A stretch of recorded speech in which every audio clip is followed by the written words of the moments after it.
Assalamualaikum warahmatullahi wabarakatuh dan selamat sejahtera. Alhamdulillahirrabbilalamin. Wassalatu wassalamu ala ashrafil anbiya wal mursalin wa ala alihi wa sahbihi ajma'in. Nama saya Muhammad Ikmal Izani bin Ahmad Zun. Nama matrik saya ialah I20104422. Saya daripada kumpulan 7. Jadi insyaAllah pada kali ini kami akan membentangkan sebuah video yang bertajuk elemen-elemen yang menjadi kebiasaan di dalam dunia kaunseling.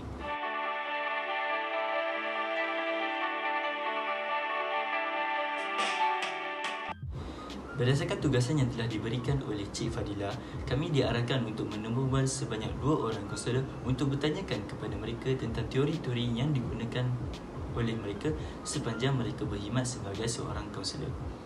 Kaunselor yang pertama yang telah ditemu ramah oleh kami ialah Encik Muhammad Ruzaini. Beliau berkhidmat di Pusat Pemulihan Akhlak di Batu Gajah. Yang keduanya ialah Puan Julaina. Beliau juga merupakan seorang kaunselor yang berkhidmat di Ibu Pejabat Polis Kontijen Pulau Pinang. Antara teori-teori dan kaedah-kaedah di dalam bidang kaunseling yang telah digunakan pakai oleh mereka akan diceritakan oleh kawan saya selanjutnya. Assalamualaikum warahmatullahi taala wabarakatuh. Saya Nurhijana binti Abdul Samli, nombor matriks I20104619. Seterusnya saya akan membacakan biodata daripada kaunselor pertama yang kami temu bual. Untuk makluman kawan-kawan, temu bual yang berlangsung tidak berlaku secara bersemuka, tetapi kami buat secara online sebab waktu kami cuba dapatkan sesi temu bual secara bersemuka, COVID-19 kadarnya meningkat, jadi kami putuskan untuk buat secara online. Okey, saya teruskan dengan biodata daripada kaunselor pertama.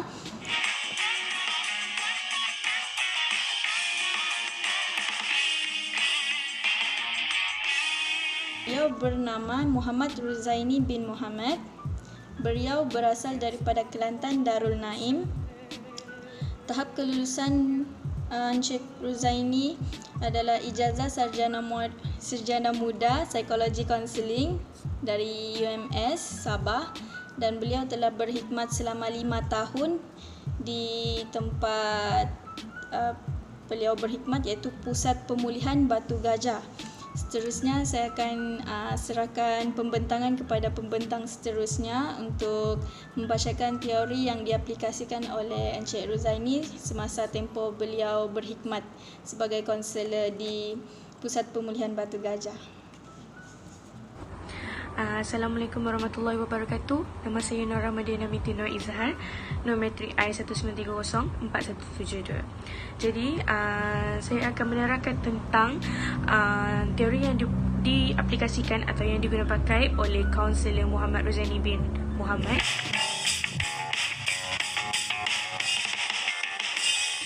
So, kaunselor tersebut dia menggunakan 3 teori, iaitu CBT, REBT dan Rarity. Jadi saya akan terangkan satu persatu teori tersebut.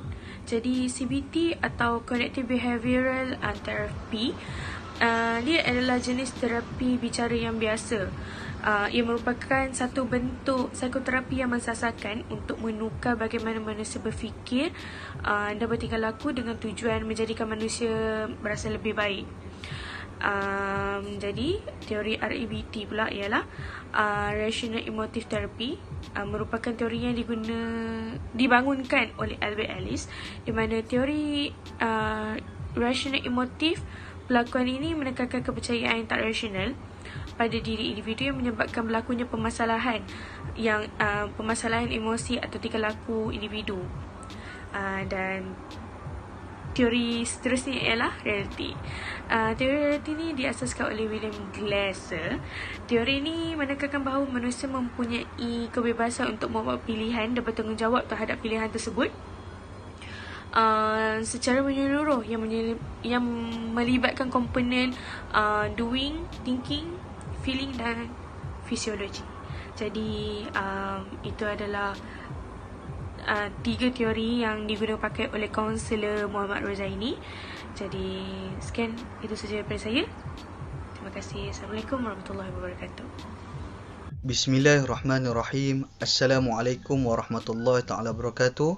Nama saya Muhammad Ammar bin Zulkarnain, pelajar ijazah sarjana muda kaunseling Universiti Sultan Azlan Shah. Nombor kad matrik I20104429. Baik, saya akan membentangkan tentang bahagian saya, iaitu isu dan cabaran yang dilalui oleh Tuan Ruzaini yang merupakan seorang kaunselor yang kami temubual yang berada di pusat pemulihan di Batu Gajah.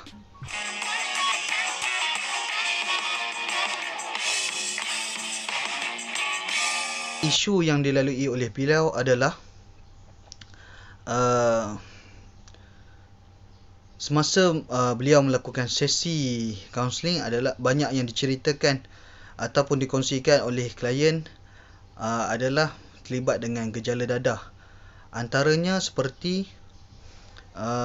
seorang individu dia terlibat dengan gejala dadah akibat dipengaruhi oleh rakan sebaya. Dan umur individu yang kebanyakannya majoriti terlibat dengan gejala dadah adalah lingkungan 20-an hingga ke 40-an. Dan saya ada menanyakan, adakah terlibat dengan perkara lain ataupun kes lain dalam pusat pemulihan ni, contoh kecurian, mak rempit ke, ataupun kes-kes salah tingkah laku ataupun jenayah yang lain. Namun Cik Tuan Ruzaini mengatakan yang terlibatnya hanyalah kes-kes berkaitan dengan dadah. Contohnya antara juga para penjual dadah dan pengedar dadah. Selain itu, antara cabaran yang dilalui oleh Tuan Ruzaini ini, ketika mana beliau sudah tamat ataupun sudah habis melakukan sesi kepada klien dan klien itu bebas, tamat daripada proses pemulihan akhlak dan bebas untuk keluar, dan akan ada para pengedar dadah yang sudah lama kenal dengan bekas penagih dadah ni akan mencari semula dan akan memberikan secara percuma kepada penagih ni, memberikan dadah, dan mengakibatkan penagih dadah tu kembali terjebak ke kancah gelap dan najis dadah ni, dan akhirnya terpaksa masuk kembali dalam pusat pemulihan dan berulang kali melakukan sesi. Itu antara cabaran yang dilalui oleh Tuan Ruzaini lah. Tuan Ruzaini mengatakan antara sebab berlaku perkara tersebut kerana bekas-bekas penagih dadah ni dia mengetahui yang sudah insaf, dia mengetahui tempat-tempat yang mana ada jual ataupun pengedar-pengedar dadah ni melakukan aktiviti dan kegiatan, dan menyebabkan para pengedar dadah ni takut mereka ni diberitahu ataupun diambil tindakan oleh penguatkuasa, maka dia akan mencebak kembali para penagih ni untuk mengambil dadah kembali. Jadi agak sukar untuk Tuan Ruzaini menjadikan sesi kaunseling dan bimbingan seterusnya lebih untuk mudah lah, kerana berulang kali para penagih itu terlibat dengan dadah. Okey, sekadar itu daripada saya, Muhammad Ammar bin Zulkarnain. Assalamualaikum. Terima kasih.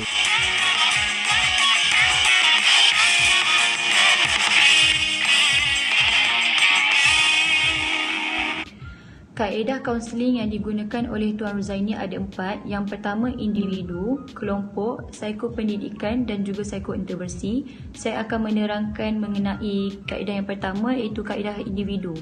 Kaunseling individu merupakan satu perhubungan bersemuka yang mana seseorang klien mendapatkan bantuan daripada seseorang kaunselor. Pertemuan adalah secara sukarela atau dirujuk dan berterusan sepanjang hayat yang berlandaskan etika kaunseling. Yang kedua ialah kaedah kelompok. Kaunseling kelompok adalah satu proses antara individu, interpersonal process yang melibatkan seseorang kaunselor dengan beberapa orang ahli yang lain berkongsi perasaan yang mana mereka sedang menerokai diri dan situasi yang dialami.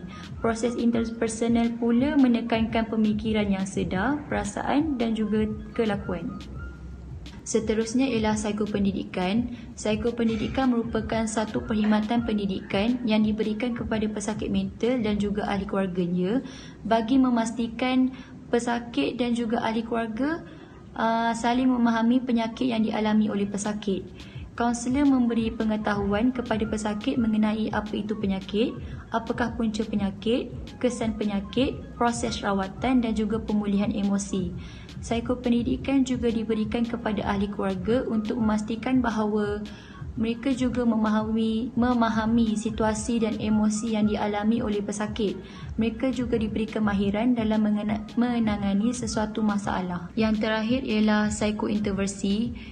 Psikointerversi digunakan untuk menangani individu yang dikategorikan sebagai tidak dapat mengendalikan kehidupan dengan lebih baik dan dikatakan tidak mempunyai matlamat yang mencukupi.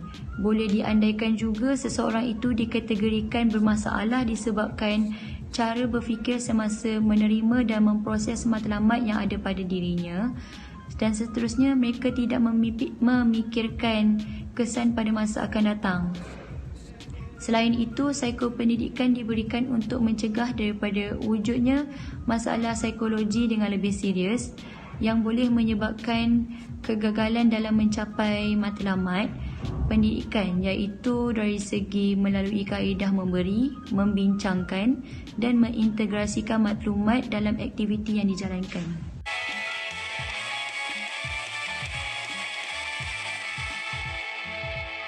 Nama saya Milwafa binti Muhammad Noor. Nombor matriks I2010-4621. Seterusnya, kaunselor kedua yang kami temu bual ialah kaunselor daripada Ibu Pejabat Polis Kontingen Pulau Pinang, iaitu Puan Jaslina binti Syed Uthman. Beliau berasal daripada Georgetown, Pulau Pinang dan mempunyai tahap kelulusan iaitu ijazah sarjana muda psikologi kaunseling di Universiti Malaya dan telah berkhidmat selama 12 tahun. Assalamualaikum warahmatullahi wabarakatuh. Salam sejahtera. Nama saya Adibah binti Kamal. Nombor matrik I19304-237. Baiklah, untuk bahagian saya akan menjelaskan berkaitan teori dengan kaunselor. Seperti yang semua tahu bahawasanya teori adalah satu arah pandu kepada semua kaunselor di luar sana dalam mengendalikan setiap permasalahan klien ataupun isu-isu klien. Jadi, untuk kaunselor yang bernama Jaslina binti Syed Osman yang bekerja di Ibu Pejabat Polis Kontingen Pulau Pinang, beliau menggunakan banyak teori yang berasaskan tingkah laku klien, masalah melibatkan tingkah laku klien. Jadi, teori-teori yang beliau gunakan seperti teori REBT, teori reality dan juga teori tingkah laku khususnya. Yang pertama, saya akan sentuh mengenai teori reality. Sebenarnya teori reality ni dia sangat jauh beza tahu dengan teori kaunseling dan psikoterapi yang lain sebab dia ada konsep tersendiri. Dan benda ni kita boleh lihat apabila teori ni dia tidak memfokuskan juga tidak memberi perhatian kepada setiap diagnosis jiwa. Teori ini sebaliknya dia lebih percaya ketidaksiuman yang berlaku tu akibat daripada penolakan tanggungjawab. Jadi iflah klien yang dihandle oleh kaunselor ni, dia percaya klien tu menolak tanggungjawab yang dia dapat sehingga berlaku masalah dalam tingkah lakunya.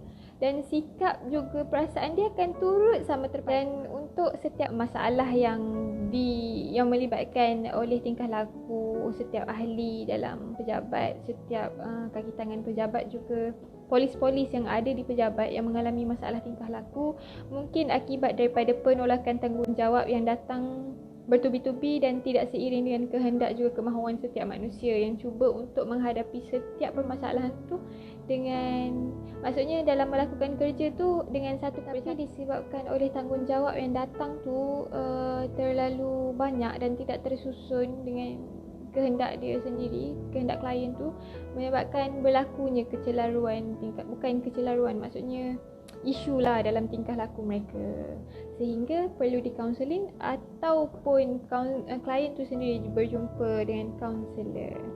Okey, seterusnya kita akan berpindah kepada teori REBT. Seperti yang semua tahu, teori REBT ini adalah stand for Rational Emotive Behavior Therapy, yang bermaksud seseorang, manusia tu dia mempunyai sifat rasional dan tidak rasional. Secara semula jadinya manusia tu ada sifat rasionalnya, tapi menjadi tidak rasional apabila berlakunya desakan-desakan benda yang tidak mereka ingini, sehingga boleh menyebabkan mereka berfikir secara tidak rasional. Itu adalah satu pilihan lah daripada setiap manusia apabila dia menerima desakan. Tapi dia bukan satu pilihan. Dia apabila kan kita sifat semula jadi kita mampu untuk berfikir secara rasional, tapi sebab desakan yang kita tak suka, tak boleh ngam dengan diri kita, menyebabkan dah tak ada dah rasional tu, dah jadi tidak rasional, dah jadi emo, dah jadi yelah, tingkah laku tu pun dah macam panas-panas, tak boleh berfikir secara waras lah orang kata. Jadi untuk teori ni kaunselor tu memilih sesuatu yang bijak lah, sebab dengan teori ni dia boleh mengembalikan diri klien yang asalnya adalah sangat rasional, yang boleh mengendalikan setiap kerja dengan pemikiran yang waras. So melalui sesi kaunseling dengan menggunakan teori ni sangat dapat membantu klien. Jadi untuk teori yang terakhir, kaunselor ni dia pilih untuk guna teori tingkah laku sebab dia dapat klien yang mempunyai masalah lebih cenderung kepada tingkah laku. Dan datangnya klien tu daripada kaki tangan pejabat dan polis-polis. Jadi kalau kita tengok ikut pada teori ni, dia percaya bahawasanya setiap rangsangan yang berlaku tu dia akan menghasilkan tindak balas tau. Jadi andai kita contohkan dengan masalah klien yang mempunyai masalah tingkah laku, dengan guna teori ni dia percaya klien tu mungkin mendapat rangsangan yang tidak elok daripada orang atasan ataupun daripada pihak-pihak mana, sehingga menyebabkan dia memberontak, dan pemberontakan tu dia tunjuk dari segi tingkah laku dia. Jadi pemberontakan itulah adalah tindak balas kepada rangsangan yang dia dapat, desakan-desakan yang tak elok, tak sedap tu. Menyebabkan tu memberontak, dan pemberontakan tu ditunjuk melalui tingkah laku. Jadi untuk teori ini, apabila kaunselor menggunakan pendekatan melalui teori ini, kaunselor tu dapat membantu klien tu dalam mengendalikan dia punya tindak balas apabila mendapat rangsangan-rangsangan yang tidak dijangka, dan lebih bersedia apabila mendapat arahan ataupun tanggungjawab ataupun juga desakan yang kurang enak.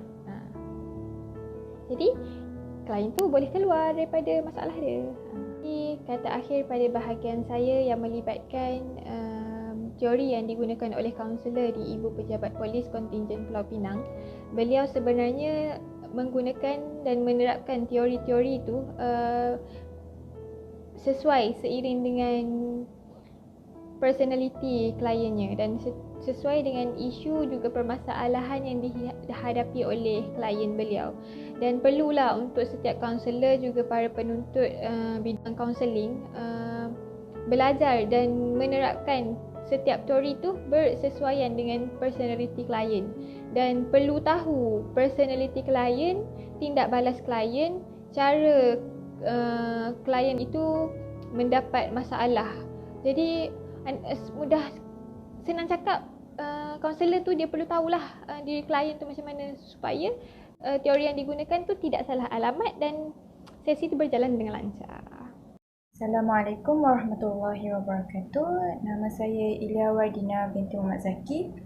Saya akan meneruskan pembentangan yang seterusnya mengenai isu dan cabaran yang dinyatakan oleh kaunselor kedua kami, iaitu Panjaslina binti Syed Othman.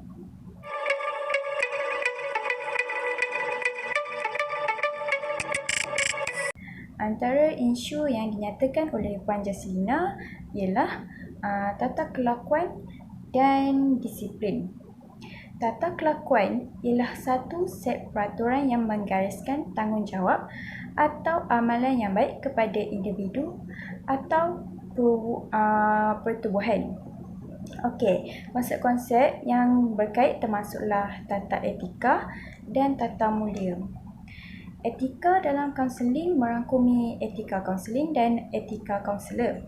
Individu yang terlibat dalam profesi kaunseling perlu memahami dan mematuhi etika yang ditetapkan supaya menjaga imej bidang kaunseling. Etika menyentuh persoalan berkaitan apakah yang terbaik dan tidak, sama ada perlakuan ataupun nilai. Berdasarkan perkara ini, penetapan tingkah laku beretika perlu berlandaskan agama atau sistem kepercayaan masyarakat tempatan. Selain daripada mengaplikasikan ilmu yang sedia ada, kaunselor juga turut membawa nilai-nilai kemanusiaan serta pengalaman hidup mereka di dalam sesi kaunseling. Okey, isu yang seterusnya yang dinyatakan oleh Puan Jaslina ialah isu disiplin. Isu yang dihadapi oleh kaunselor dalam memberikan perkhidmatan kepada klien adalah seperti tidak mendapat kerjasama daripada klien semasa menjalankan tugas.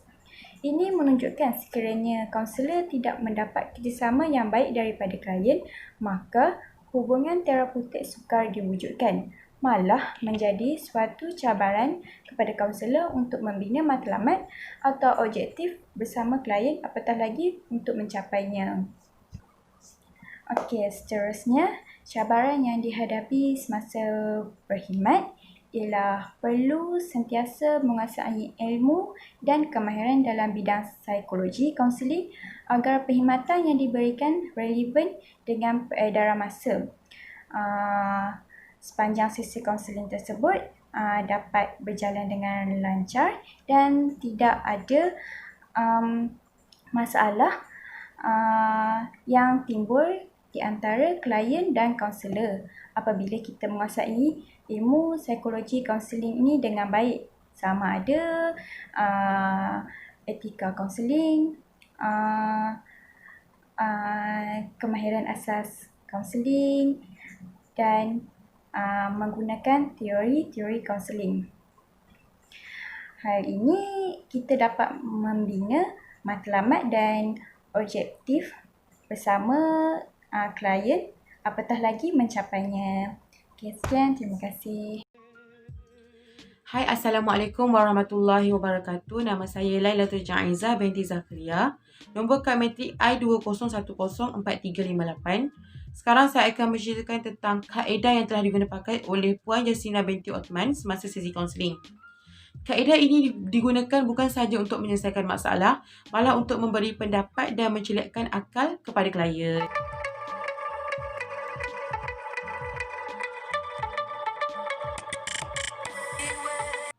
Kaedah pertama yang digunakan oleh beliau ialah menggunakan pergerakan tingkah laku.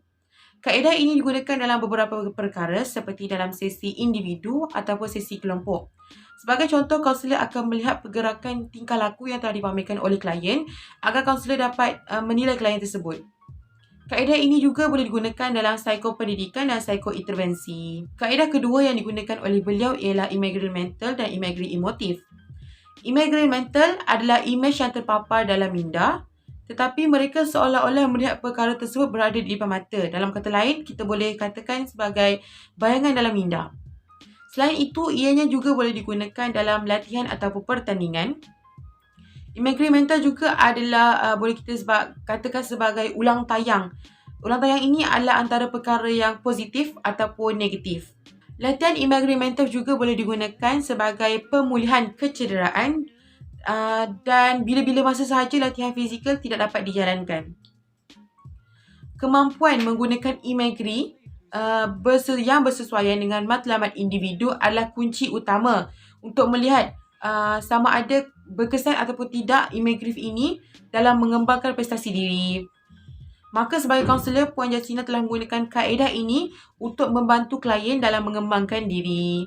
Imagery emotif pula ialah membantu klien dalam mengembangkan pemikiran ke arah yang lebih rasional dan logikal. Kaunselor juga menggalakkan klien untuk memikirkan dan memahami perkara yang tidak rasional agar mereka dapat bandingkan. Kaunselor juga menggunakan kaedah ini untuk melihat peristiwa-peristiwa yang telah berlaku, yang telah mengganggu emosi mereka. Dengan kaedah ini, mereka juga dapat mengetahui punca dan dapat menanganinya. Kaedah yang terakhir diguna pakai oleh Puan Jaslina ialah pelaziman ataupun kita panggil sebagai conditioning. Kaedah ini digunakan untuk memahami alam tidak sedar klien. Sebagai contoh, ibu bapa yang sering memukul anak-anak beliau semasa kecil sehingga menyebabkan emosi kanak-kanak tersebut terganggu. Dan ini menyebabkan juga anak-anak tersebut akan sering membuat masalah apabila mereka menjadi dewasa kelak. So, kaedah ini juga digunakan untuk mengenal pasti konflik yang telah berlaku pada masa silam klien tersebut. Kaedah ini kaunselor juga menggunakan untuk memberi nasihat kepada klien. Tapi ia bergantung kepada klien cepat atau lambat untuk berubah. Sekian sahaja daripada saya. Terima kasih. Assalamualaikum. Alhamdulillah, kita telah sampai ke penghujung video. Jadi, untuk rumusan dan kesimpulan pada video kali ini, kita dapat memahami bahawa setiap teori-teori dan kaedah-kaedah di dalam bidang kaunseling sangat penting untuk digunakan semasa kita berkhidmat sebagai seorang kaunselor. Di dalam usaha untuk menjadikan kita sebagai salah seorang kaunselor yang profesional, kita perlulah memahami dan mendalami setiap teori tersebut serta mengaplikasikannya di dalam sesi yang bakal dilakukan. Seperti mana yang telah diceritakan oleh sahabat-sahabat saya sebentar tadi, kita dapat melihat bahawa kaunselor-kaunselor tersebut sangat memahami tentang teori ini dan mereka menggunakannya semasa mereka melakukan sesi. Hal ini secara tidak langsungnya menyebabkan keberlangsungan sesi tersebut berlaku dengan jayanya. Tuntasnya, teori-teori dan kaedah-kaedah yang ada di dalam bidang kaunseling ini merupakan salah satu asas yang paling penting untuk kita ketahui dalam menjadikan diri kita sebagai salah seorang kaunselor yang profesional. Sekian, terima kasih. Assalamualaikum warahmatullahi wabarakatuh.